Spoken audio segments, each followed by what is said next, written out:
Shri Ganesha Sharada Gurubhyo Namaha Ramaya Ramabhadraya Ramachandraya Vedase Raghunathaya Nathaya Sitaya Patage Namaha. Welcome to all for this session on Ramayana to chapter 84 of Ayodhya Kanda.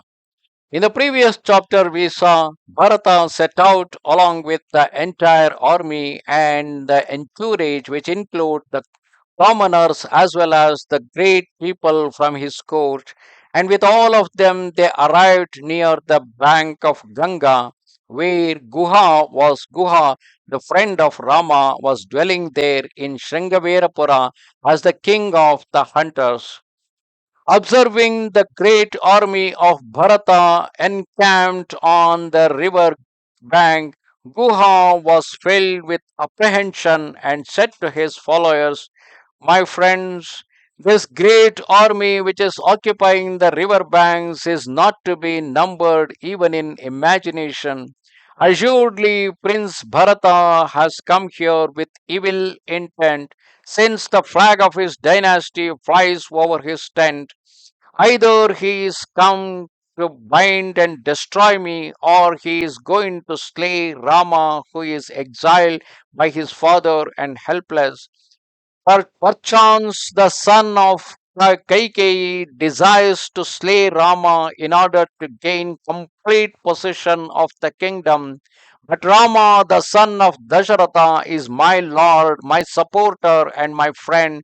I command you, therefore, to don your armor and take up arms, lining the banks of Ganga for the protection of Rama. When the whole army, when Bharata came there accompanied by the entire army, and when the flag of his dynasty was fluttering on top of his tent, that's a clear indication that he is going somewhere to do an invasion. But actually, Bharata is going with the army in order to give the due military respect to Rama, who is supposed to be the king. Mistaking that now Guha, he wanted to be alert by himself because now Bharata's army is supposed to cross the river Ganga where Guha holds an upper sway. So he wanted to ensure that it should not cross the river Ganga. And at the same time, he do not want to directly enter into a confrontation with Bharata because he do not know what is his intention. So with that, he approaches Bharata in a friendly way. Let my servants and the troops living on fruit, roots, and flesh guard the ferry boats of the Ganga.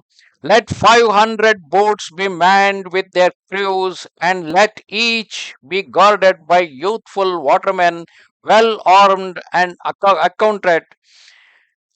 See that they are vigilant. If Prince Bharata be well disposed towards Rama, his army may cross the Ganga today, and if they have any evil intention, they will be finished here itself. Thus, mobilizing his troops and servants, Guha, the chief of ferrymen, taking gifts of fish, flesh, and honey, went to meet Prince Bharata. Seeing Guha approaching, excellent Sumantra said to Bharata, because remember Sumantra in the past, when he came there to drop Rama onto the banks of Ganga, he met Guha, so he know what is the relation between Guha and Rama, so he need to alert Bharata regarding Guha's approach. So excellent Samantra said to Bharata, seeing Guha approaching them, this Guha, attended by 1,000 kinsmen, is the king of this place. He is native of these parts and is fully acquainted with the forest. He is a friend of your brother Sri Rama. Therefore, O prince, let him be admitted in audience to you. He assuredly know the place where Rama and Lakshmana dwell. Hearing the words of the sagacious Sumantra, Bharata said, "Go and tell Guha that I desire to meet him."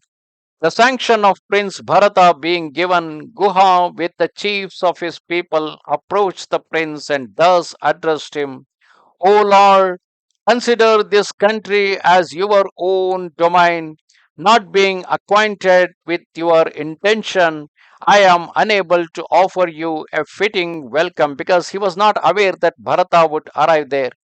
This inconsiderable kingdom is yours, and we also are yours.